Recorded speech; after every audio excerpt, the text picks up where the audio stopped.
Shalom ma sœur, shalom femme dynamique.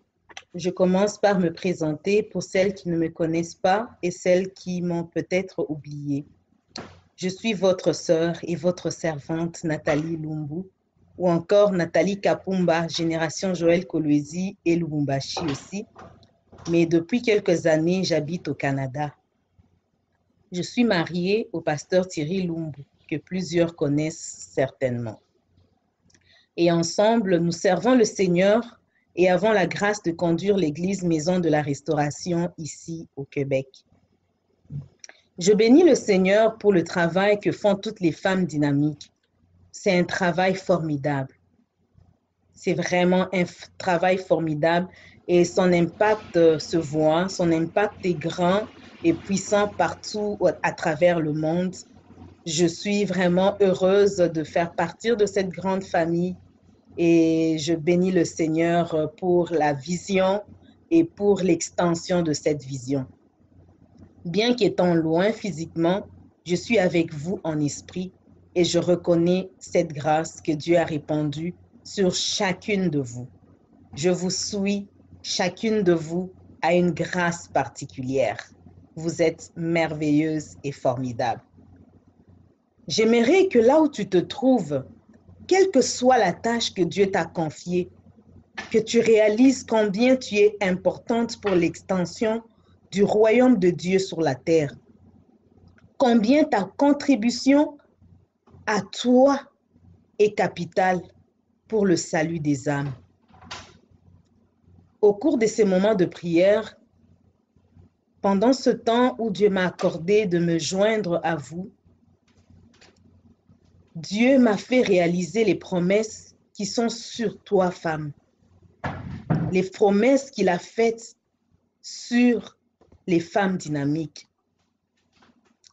Et je le bénis parce qu'il m'a communiqué une pensée à partager aujourd'hui, ce soir, une pensée qu'il a mis dans mon cœur à transmettre en ce jour.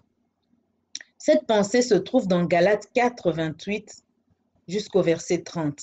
La Bible déclare, « Pour vous, frères, comme Isaac, vous êtes les enfants de la promesse. » On souligne « enfants de la promesse. » Et de même qu'alors celui qui était né selon la chair persécutait celui qui était né selon l'esprit, on souligne la chair persécutait l'esprit, ainsi en est-il encore maintenant.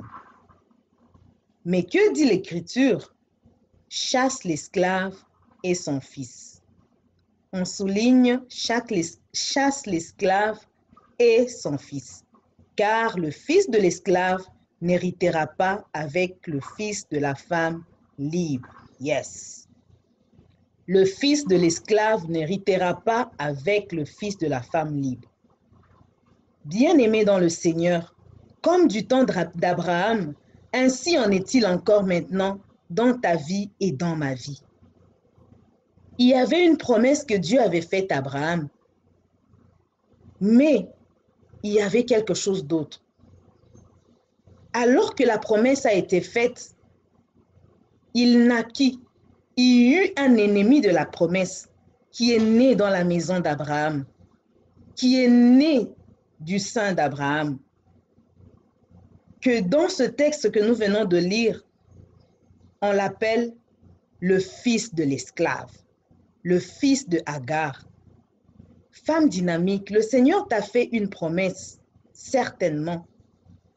Oui, la promesse de Dieu est vraie. Et Dieu est fidèle pour accomplir sa promesse. D'ailleurs, la parole ne dit-elle pas que la renommée de Dieu s'accroît par l'accomplissement de ses promesses? Dieu veut accomplir ses promesses dans ta vie. Dieu veut accomplir ses promesses dans ma vie. Mais il y a également celui qu'on appelle l'ennemi de la promesse. L'ennemi de la promesse dans ta vie et dans ma vie, c'est ce qui est né selon la chair. Car ça va toujours persécuter ce qui est né selon l'esprit. La promesse de Dieu est sur le point de s'accomplir dans ta vie. Mais Agar et son fils sont aussi là pour étouffer le fils de la promesse. Pour certaines, la promesse est déjà même accomplie. Isaac est déjà né, mais Agar et son fils sont tellement présents dans leur vie qu'Isaac n'arrive pas à s'épanouir. Isaac n'arrive pas à s'étendre. Il se sent étouffé. Mais que dit la Bible à ce propos? Chasse l'esclave et son fils, car l'esclave n'héritera pas avec le fils de la promesse. Les deux ne peuvent pas cohabiter ensemble. Isaac ne peut pas se développer dans la maison sous le même toit avec le fils d'Agar. Tu dois sûrement te dire, hé maman Nathalie, c'est qui l'esclave dans ma vie? Aujourd'hui là, c'est qui l'esclave qui se lève dans ma vie?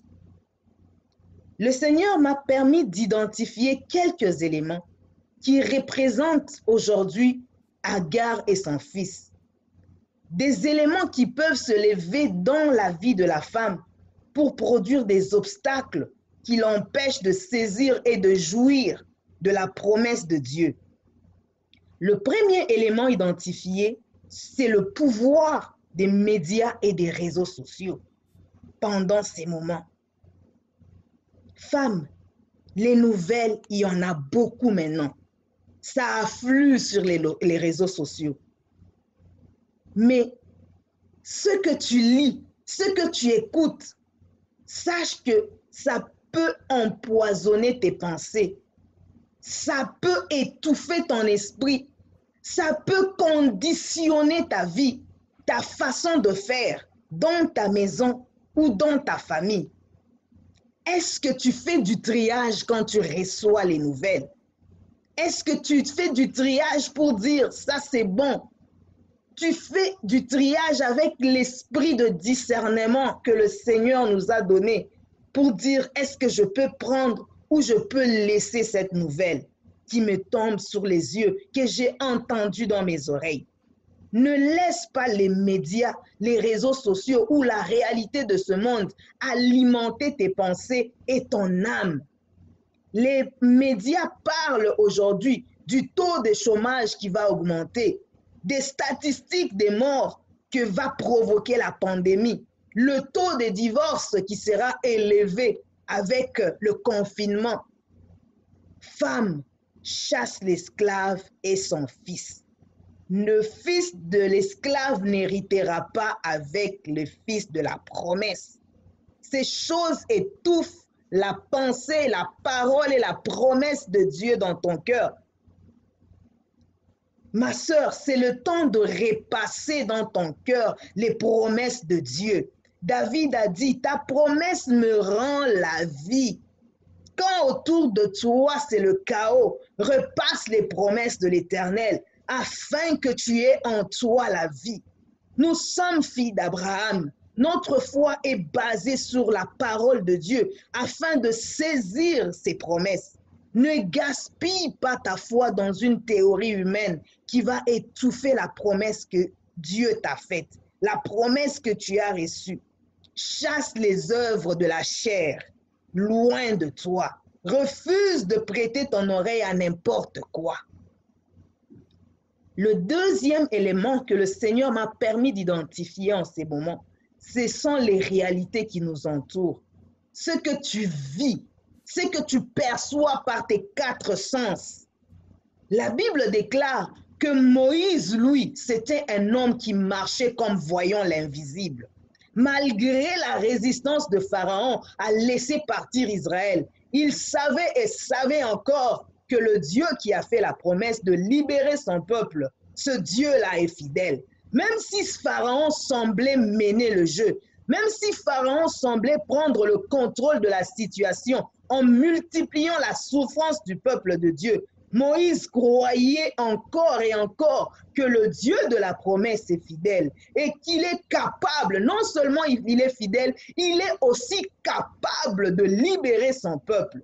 Ta situation peut sembler s'empirer. Le pronostic des médecins sur ta maladie peut être sombre. Tu peux te dire, là j'avance. Tu ne vois pas encore l'homme de ta vie se présenter. Ton mari a peut-être pris une maîtresse. Tes enfants se sont peut-être rebellés. Il y a des blocages dans les finances. Il y a le chômage qui est venu à cause que le travail est suspendu. Tu te dis, où est Dieu? Comment je vais vivre? Où est le Dieu de la génération Joël? Laisse-moi te dire, ma sœur, que Christ demeure et encore, il demeure ton espérance. Il est la solution, car il a reçu le nom au-dessus de tout autre nom qui peut être nommé dans les cieux, sur la terre et sous la terre. Ta maladie est un nom. Coronavirus est un nom. Le célibat est un nom. La stérilité, c'est un nom. Quoi d'autre? La rébellion, le chômage, ce sont des noms. Tu peux me citer tout autre nom, mais je sais et je sais encore et je le déclare que le nom de Jésus est au-dessus de tous ces noms. Alléluia. La Bible est vraiment merveilleuse parce qu'elle ajoute ceci, ma sœur. Écoute-moi, dans Éphésiens 1, 21, Jésus dit, la Bible déclare que Jésus est assis à la droite du Père, au-dessus de toute domination, de toute autorité, de toute puissance, de toute dignité et de tout nom qui se peut nommer. Écoute, au-dessus de tout nom qui se peut nommer, non seulement dans le siècle présent, mais encore dans le siècle à venir. Mon Jésus est merveilleux. Cela veut dire que même si on te cite tous les noms qu'on connaît présentement, même si on te cite toutes les situations qu'on connaît présentement, et qu'on te dit encore que l'ennemi a programmé contre toi un adversaire que le monde n'a jamais connu, femme, moque-toi de cela, parce que le nom de ton Jésus, le nom de notre Jésus est au-dessus de tout nom qui viendra, même dans le siècle à venir. Avec Jésus, marche avec assurance, parle avec assurance, déclare les promesses de Dieu avec assurance. Le troisième élément que le Seigneur m'a permis de voir, c'est ton propre regard sur toi-même. Ton propre regard sur toi-même, ça aussi, c'est un ennemi de la promesse. Ici, on voit qu'il y a un problème, un manque d'estime de soi. Quand on regarde Sarah, elle devait se dire, oui, Dieu a fait la promesse, mais je ne pense pas être la personne sur qui il compte pour porter le fils de la promesse. Par contre, Agar, elle est belle, elle est jeune, elle est forte, plus forte que moi. Elle devra faire l'affaire. Elle est la personne idéale, pas moi en tout cas. Je suis trop vieille, non? Non, ma sœur. La promesse de Dieu est faite pour toi. C'est toi qui porteras Isaac. C'est de ton sein que sortira Isaac. Ce poste-là, il est à toi. Tu vas y arriver. Tu peux faire ce business-là. Tu es capable. Tu peux ouvrir une entreprise. Tu peux te marier encore aujourd'hui. Ce beau monsieur-là, il est à toi. Même si une jolie demoiselle de 16 ans passe dans les parages, réclame ton héritage, il est à toi. Ne te sous-estime pas. Ne laisse pas le manque d'estime te voler ce qui est à toi. Il n'est pas encore trop tard, ma sœur. Sarah s'est réveillée un jour et elle a dit, l'esclave et son fils, ils doivent partir. Ils doivent partir. Isaac ne peut pas rester comme ça étouffé. Isaac doit s'épanouir. Réveille-toi, ma sœur. Ne promène pas des regards inquiets. Ton Rédempteur, il est vivant. Tu as de la valeur à ses yeux. Il a dit, pour toi, je donnerai des nations. Pour toi, Jésus a quitté la gloire du ciel pour être maudit à la croix, afin que tu jouisses de toutes les promesses de Dieu. Écoute, Lamentation te dit ceci. Dans Lamentation 3,19, la Bible dit, quand je pense à ma détresse, quand je pense à ma situation, à ma misère, quand je pense à l'absinthe et au poison, quand je pense que c'est fini pour moi, quand mon âme s'en souvient, quand mon âme regarde toutes les incapacités autour de moi, elle est abattue au-dedans de moi. Tu seras abattu si tu es focusé sur ce que tu ne peux pas faire. Mais la Bible dit, voici ce que je veux repasser dans mon cœur. Il réalise que non, il ne faut pas que je regarde à ça. Ce qui va me donner de l'espérance, ce sont les bontés de l'Éternel. Ces bontés ne sont pas épuisées. Ces compassions ne sont pas à leur terme. Elles se renouvellent chaque matin. Ma sœur, femme dynamique, chaque matin quand tu te réveilles, c'est un autre jour. C'est un autre jour qui t'est offert pour voir la gloire de Dieu, pour recevoir la visitation, pour voir la promesse de Dieu se réaliser dans ta vie. Lève-toi, lève-toi, parfume-toi bien, habille-toi bien, regarde-toi dans le miroir et dis en face du miroir, dis-toi, je suis une créature merveilleuse. Déclare-le, je suis une créature merveilleuse et je vais jouir de la bonté que l'Éternel a renouvelée pour moi en ce jour. Ne laisse pas l'esclave et son fils te faire passer à côté de la bonté de Dieu. Femme, Dieu peut déposer en toi une vision, une grande révélation, mais tu as ta part de responsabilité pour ramener cette vision aussi loin que tu peux. Pour certaines, dépendamment de comment elles se voient, cette vision, cette révélation peut se limiter dans leurs murs, dans les 4 murs de leur maison. Pour d'autres aussi, ça va aller un peu, ça peut s'étendre sur la rue, sur l'avenue, un peu dans leur quartier, on connaît les exploits ou qu'est-ce que Dieu a déposé en elles. Mais pour d'autres, la vision va aller plus loin. Elle va impacter tout un pays. Elle va impacter plusieurs pays. Elle va aller jusqu'aux extrémités de la terre. Cela dépend aussi dans une grande mesure de comment d'abord tu te vois toi-même. Le 4e élément, non pas le moindre, que le Seigneur m'a permis de voir, c'est ton caractère. Comment tu vis avec les gens, ma sœur? Comment tu vis avec les gens, Sista? Comment tu entretiens les relations que Dieu a placées autour de toi? Avec ton mari, comment tu vis? Tu as un fiancé, comment vous vivez? Quelles sont les relations que tu as avec ta famille, avec ta belle famille ou aussi avec tes collègues au travail? Dieu dit, Israël, c'est par ta propre faute que tu perdras ton héritage. Comment, ma sœur? Comment, ma chère sœur? Comment peux-tu être capable de prier, de jeûner plusieurs heures, plusieurs jours même, sans être capable de manifester l'amour de Dieu autour de toi? L'amour de Dieu autour de toi. Libère les gens qui t'ont fait du mal. Libère ces gens-là. Délivre-toi des blessures intérieures. Il faut que tu t'épanouisses.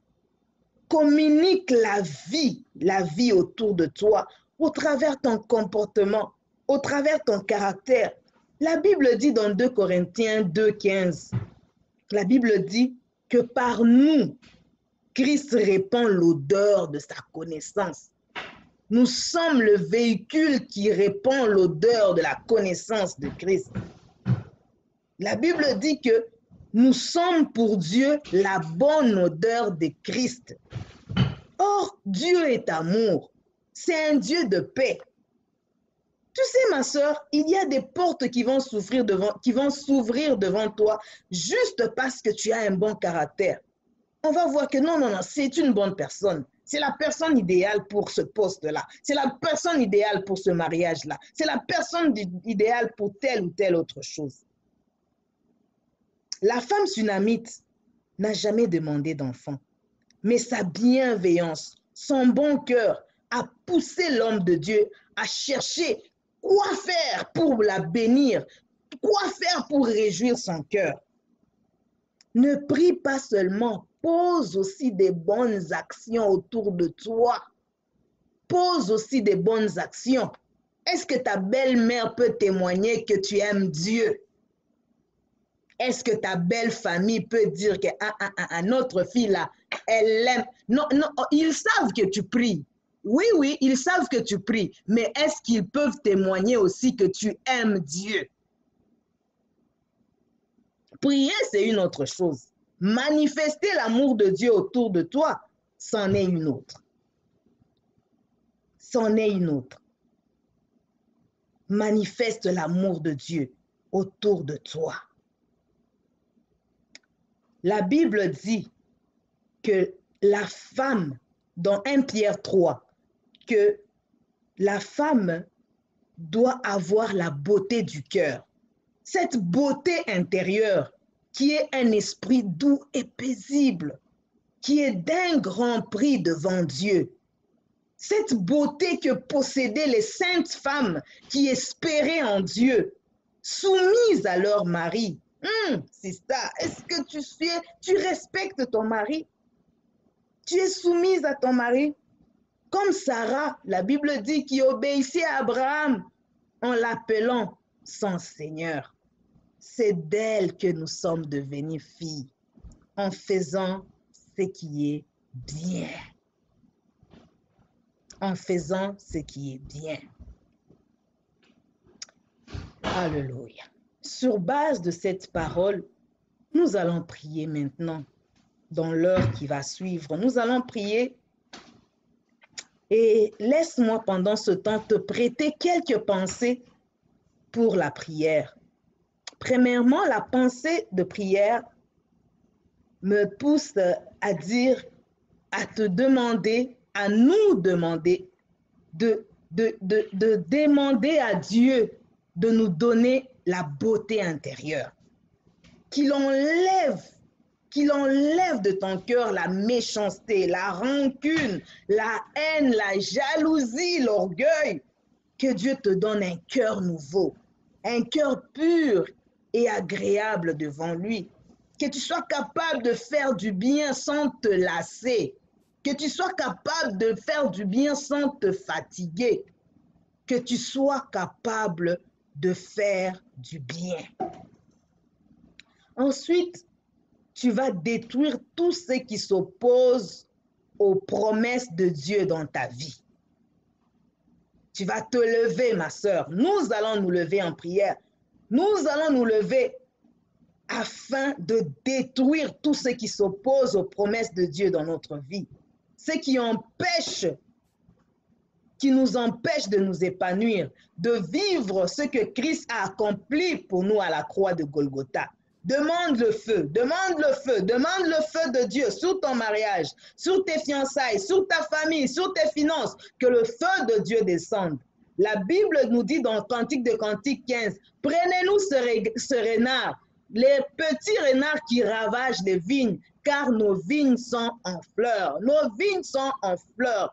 Quand les vignes sont en fleurs, c'est-à-dire que le moment de la récolte arrive bientôt. Mais c'est aussi le moment où les renards veulent ravager les vignes. Tu vas prendre ces renards, tu vas les lier, tu vas les mettre dans le feu du Saint-Esprit, tu vas élever le nom de Jésus, le nom puissant de Jésus-Christ sur toute situation qui te préoccupe. Élève le nom de Jésus, élève le nom de Jésus sur ta santé, sur ton mariage, sur ce qui bloque tes fiançailles, sur le célibat, sur la sorcellerie, sur la stérilité, sur tout nom qui vient te challenger aujourd'hui, sur tout nom que l'ennemi prévoit de lever contre toi dans le futur, sur toute arme forgée contre toi. La Bible dit, toute arme forgée contre toi est nulle et sans effet. Si l'on forme des projets contre toi, cela ne viendra pas de Dieu. Toute langue qui s'élèvera en justice contre toi, tu la condamneras. Et quiconque se liguera contre toi tombera sous ton pouvoir. Or, Jésus nous a donné le pouvoir de marcher sur le serpent, sur le scorpion, ainsi que sur toute la puissance de l'ennemi, et rien ne pourra nous nuire. Demande le feu au nom puissant de Jésus-Christ de Nazareth. Alléluia. Reba seke masondoro boshera. Ya mayondoro boshekendere ya basanta. Yeba songolo boshendere ya basanta. Ya mama. Alléluia. Tu vas confesser ensuite les bontés de Dieu et ses promesses sur ta vie. Hey, ma chérie, basondo robo shendere ya basanta. Tu vas confesser les promesses de Dieu sur ta vie, sur ta famille, sur tes enfants. Certes, les gens ont dit que tu as dépassé l'âge pour te marier. Avec les études que tu as faites, c'est difficile de trouver le travail, hein? Que les filles de ta famille se marient difficilement. Les gens de ta tribu, là, eux, ils ne montent jamais des entreprises. Non. Mais que dit l'Écriture? Que 1000 tombent à tes côtés et 10 000 à ta droite, tu ne seras pas atteinte. Cela signifie que ce qui a tué ton voisin ne va pas te tuer. Ça n'aura pas d'effet sur toi. Déclare-le, déclare que la maladie, la stérilité, la pauvreté, l'impudicité, la sorcellerie qui ont ravagé ta famille pendant des générations n'auront aucun effet sur toi. Et même je déclare que par toi, femme dynamique, la délivrance pénètre dans ta famille. Par toi, la gloire va éclater afin que le monde sache qu'il y a un Dieu au ciel. Que le Dieu d'Abraham, le Dieu de la génération de Joël, le Dieu tout-puissant, le maître des temps et des circonstances, celui qui appelle à l'existence les choses qui n'existent pas comme si elles existaient déjà. Ce Dieu-là, il est présent, il se lève dans ta vie. Cela veut dire que quand on dit il appelle à l'existence les choses qui n'existent pas comme si elles existaient déjà, cela veut dire que même s'il y a quelque chose que tu veux qui n'existe pas sur la terre, Dieu va créer cette chose pour toi. Il va créer la chose pour toi. Il va commencer avec toi. Il est Jéhovah, El Shaddai, Sabaoth, Reba Seba, Shondorobo, Sekereba Sa. Alléluia. Ton Rédempteur qui se lève le dernier. Il met de l'huile sur ta tête et fait déborder ta coupe. Alléluia. Il fait déborder ta coupe.